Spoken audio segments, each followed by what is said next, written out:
saying this. And this would be a good thing to talk about. I've noticed that there are three streams in the body of Christ. And how many of you sense that with 30 to 40 million born-again people in the United States, if we ever got our act together, we would not nearly be as persecuted and harassed and anxious a community as we are? But we simply don't. And so I started looking at it. What are the divisions that are in the body of Christ that are really philosophic and not denominational? And I noticed it really comes down to sociology. There's three divisions. The three divisions go like this. And by the way, what's crazy about it is, if I drew a wall like that, I could say, we've got a group that is this boom big, right? And this is like the 30 million. And this would be, listen, I'm not trying to pick a fight with anybody. This is like the LGBT community. There, boom. There's the wall of culture. They broke through completely with, believe it or not, 3 to 4%. I'm going to be generous, 3 to 4% of the population. Here you got 30% of the population born again, 70% saying they're Christian. How does 3 to 4% shape culture when 30% that's in church today all over Dallas can't even affect Dallas? I'll tell you how it is. I'm going to give you the divisions right now. Aren't you curious about that? Does it make you think? So what I found is that our group is largely, when it comes to the warfare of shaping culture, we're the purity from group. Now, the purity from group love living underwater. So, for instance, we love being in the Spirit. We love soaking. We love miracles, and we love words of knowledge. We love testimonies that, I'm sorry to say, create the illusion that God will somehow supernaturally do for us the dirty work that we don't want to do. And so it's kind of like the purity from is the Bridal River flow people. Now, this actually is a legitimate group in the body of Christ because the Spirit and the bride say, come. This is a Spirit and bride group. I mean, this is like the going to heaven group. Is it making sense so far? So the Spirit and bride group are the people that love intimacy, they love prayer, they love the presence of God, they love signs and wonders supernaturally, they love living in an altered space, and they desire to live by faith in such a way that God will become for them the all-encompassing reality that defines their experience here, which would be great if we lived in an island, but since we're around a whole bunch of heathen, it gets dangerous. So, the Apostle Paul said, look, I wanted to present you as a chaste virgin to Christ. So the purity from group actually has it together, if you add to it the other two groups. So I'm like a purity from person. I really am. Most of my platforms with Heidi Baker and Bill Johnson and Randy Clark and Graham Cook and Sean. I'll be with Sean Boltz for his birthday. We're hanging out together. So I'm in the river flow. But I'm an alien species in my own river. Because when I'm there, I'm always frustrated because of the assumption that somehow this is going to change this when it hasn't done it so far, and we've got a majority.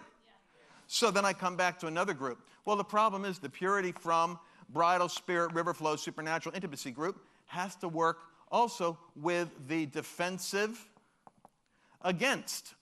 Now, these are three sociological groups. Purity from culture.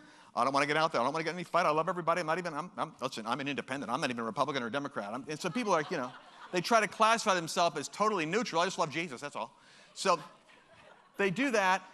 The defensive against right now are like, the next president's going to be establishing the 5, 3, 4, 5 Supreme Court. We got a $19 trillion debt. I'm so frustrated with Donald Trump, but we got to do something. So they're in full warfare. They're like Braveheart with war paint on right now. And the defensive against group are actually the warriors. They're warriors in prayer. They're warriors in activism. They're warriors over culture. They're the fighters. So the Apostle Paul on one hand says, I want to present you as a chaste virgin, as a bride, purely devoted to the Father and to Jesus. And then on the other hand, he comes up, and he says to Timothy, endure hardness as a good soldier of Jesus Christ. By the way, the Spirit and the bride say, come, and who is it they're greeting? the army of the Lord with Jesus on a horse in front of them. The last chapter of the Bible is an army and the bride. So now you realize you can't just be jump, jump, jump in the river. You got to actually jump, jump, jump out of a helicopter. So we got a very powerful thing here. We have a pure warrior. Now we're going into some almost romantic literature. We're going into the idea of chivalry. We're going into the knights. This is somebody who is spiritually, this is so beautiful. This is like Maximus, and I think I even told the story here. It was Maximus, a great scene in the movie, A Gladiator, where Maximus is being offered Rome by Marcus Aurelius. And Richard Harris, in his great final role, calls, Russell Crowe into his tent, which always cracked me up. Russell Crowe, who was like a New Zealander, playing a Spaniard, speaking in English, working as a Roman general. It's quite an eclectic gathering, just in one guy. So, but Richard Harris says to him, he says, asks him about his family, his wife. You want to go home, don't you? And Russell Crowe is playing Maximus, says, with all my heart, Caesar, I want to go home. He said, good, good, good. I have one thing that I wish for you to do before you return home, Maximus. Maximus comes to attention. Sir, one more campaign, one more battle. He's willing to do it. He can finally go home. And Marcus Aurelius leans in and says, I want you to be the ruler in Rome after I die. I want you to give Rome back to the people. And you can see Maximus freeze. And Marcus Aurelius studies him closely, as he did all men, and he said, you do not receive this great honor that I give to you? Maximus says, all my heart says I know. And then Richard Harris grabs him by the shoulders and he says, but Maximus, that is why it must be you. You see, if you lust for money, if you lust for power, if you lust for fame, then whatever hooks you on the way up the mountain owns you at the top. That's the genius of like Tolkien's stories.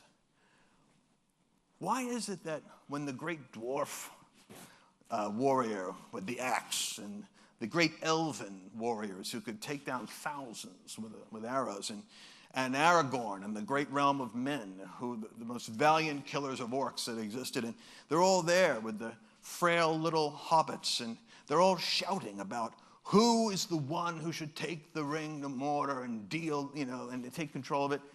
They're all yelling, and this one little voice says, I'll do it. And you see Gandalf stop and stare. It's like a prophet stopped. He was waiting for it. And he smiles. I'll take the ring. He's already got it. And they all look. And they realize that none of them in their own strength had the ability to go against what they were dealing with.